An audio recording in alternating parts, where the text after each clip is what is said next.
In this video, we are going to see that how we can use VLOOKUP in a multi-worksheet setup. So we have two sheets, sheet 1 and sheet 2 with us. And what we want is that to pull names from sheet 1 into sheet 2. We are going to do this example both with regular range and range range. So I'm starting this thing with a regular range thing equals to VLOOKUP, find this, find where. We want to find it over here. And as we have discussed that we have to push F4. So basically we have to push F4. So you can see that it is already giving us sheet 1, B3 to E101. If you actually look at the list, there is a difference between what we did in the last exercise. It automatically put the sheet name in front of the range. Once I give the range, I have to press comma.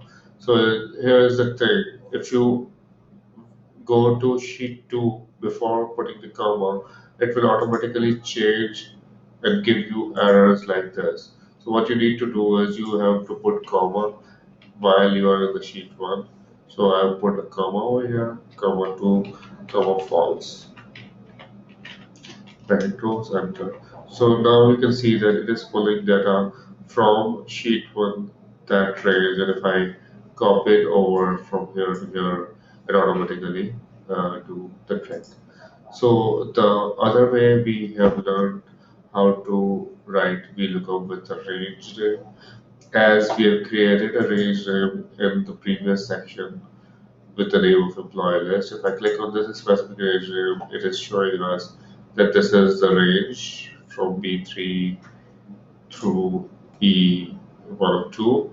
So we can also use this range name for the VLOOKUP. For using the range name for VLOOKUP, what we can do is equals to VLOOKUP, find this, find where EMP list, comma, pull the column 2, comma, false. When it close, and now if I copy this over, so you can see that it is automatically changing the VLOOKUP function. Similar thing I can do for salary equals to VLOOKUP, find this, find where EMP list, comma, the salary is on 1, 2, 3, third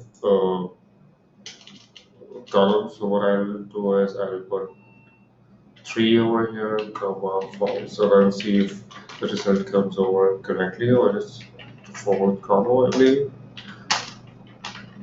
And if I copy this over, you can see I have used VLOOKUP from other sheet both the ways. First way is using range, regular ranges. Other way of using is using the range.